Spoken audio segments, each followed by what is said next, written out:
शिव को पाना बहुत दूर नहीं जाना है, घर में ही तुम्हारे घर में जो गमला है उसी में एक मिट्टी का ढेला लगाइए, शिवलिंग बनाइए, उसी पे जल चढ़ाओ, पूजन कर लो, आराधना कर लो, साधना कर लो, शिव कृपा करना। कोई तुमसे कहे कि शंकर जी को रिझाने के लिए ये सामान लाना पड़ेगा, बिल्कुल। शिवरात्रि आ रही है 15 फरवरी को, महाशिवरात्रि है।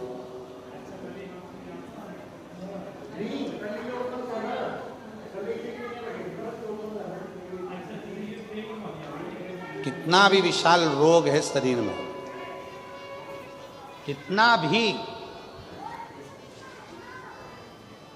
भले डॉक्टर जवाब दे दिए कि ये रोग, और हमने फिर निवेदन करेंगे, डॉक्टर शिव का रूप है, हम डॉक्टर को शंकर कहते हैं। शरीर में रोग हो तो सबसे पहले डॉक्टर के पास जाओ, क्योंकि डॉक्टर शंकर का एक रूप माना गया, महामृत्युंजय का स्वरूप डॉक्टर को मानते हैं। तो जांच का बोले जांच कराओ, दवाइयाँ का बोले दवाइयाँ खाओ, फिर भी अगर दवाई ना लगे तो महाशिवरात्रि जो 15 फरवरी को आ रही है, एक बेर, बेर को क्या बोलते तुम्हारे डबरा में, बेर बोर क्या बोलते, जम के तो बोलो, वो खाने वाला बेर बोलते ना। एक बेर शिव जी के शिवलिंग पर 2 सेकंड के लिए उसको शिवलिंग पर चढ़ा दीजिए, पंचाक्षर मंत्र का जाप करिए, नमः शिवाय, या षडाक्षर मंत्र का जाप करिए, ओम नमः शिवाय, या श्री शिवाय नमस्तुभ्यम का जाप करिए, बाबा को प्रार्थना करिए। बाबा सुना है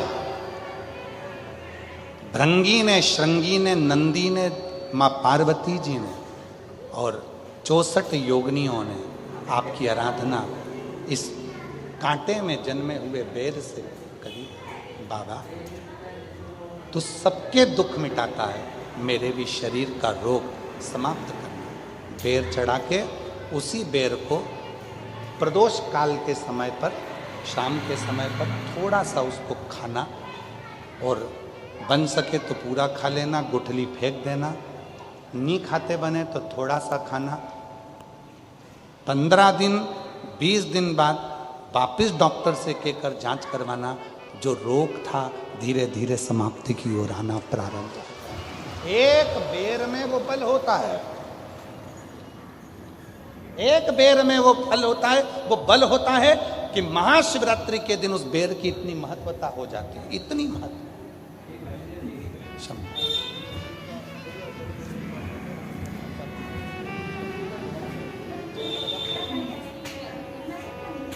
अच्छा, आप ही का बेटा है जो चल नहीं सकता था, बोल नहीं सकता था, हाथ पैर नहीं हिला सकता था, माइंड से विकलांग था, कल आया था कथा में, बाबा की कृपा से अब चलता भी है, बोलता भी है, बैठता भी है और समझता भी है। एक बार जोरदार ताली बजाता। बेटे की सचिवालय में नौकरी लगी है, एक बार जोरदार ताली बजाकर साधुवाद दीजिए, बधाई। ये बेटे तो हम जिसे पार्थिव शिवलिंग का पूजन कलियुग में सुख प्रदान, सुख। चर्म रोग हो गया, चमड़ी सफेद पड़ने लगी, शरीर में चट्टे पड़ने लगे, पूरा शरीर बेकार होने लगा, या परिवार में कहीं ना कहीं किसी ना किसी रूप में कोई आपका धन लेकर चले गए, धन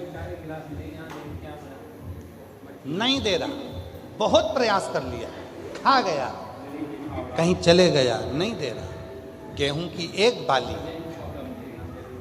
भगवान देव अधिदेव महादेव को महाशिवरात्रि के दिन समर्पित, उसी बाली को अगर धन लेकर कोई व्यक्ति, बाली का एक नियम है, बाली देखिए आप लोगों ने गेहूं की बाली का नियम है, कपड़े में अगर उसको डाला जाता है तो वो बाली उल्टी चलती है, ऊपर की ओर चलती है। उसी तरह जो शिवजी पे बाली चढ़ाई जाती है, उसी बाली को लेकर घर के मेन दरवाजे पर, मुख्य दरवाजे पर अंदर जहां हम प्रवेश करते हैं उस पर कहीं पर भी उसको रख दीजिए। वो कैसा भी धन तुम्हारा कोई लेकर चले गया हो, उसके बाप को भी लाकर वापस देना पड़ता है, वो धन लाकर वापस देता है। उसका पिता भी लाएगा, कैसे भी लाएगा, पर वो धन को लाकर देगा, कैसे भी लाए। उसको बेचेंगे, उसके भीतर से उसको बहुत बहुत बहुत वाली वापिस खींच, उसके पिता को भी लाकर वैभव धन। महाराज एक बाली शिव को समर्पित करें।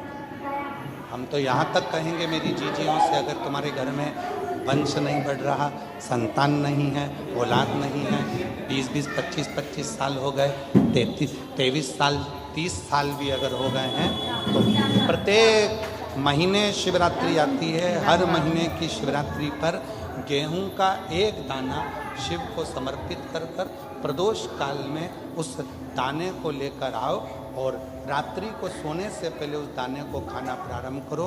मेरा बाबा चाहेगा तो तुम्हारी गोदी में संतान जरूर देगा। वंश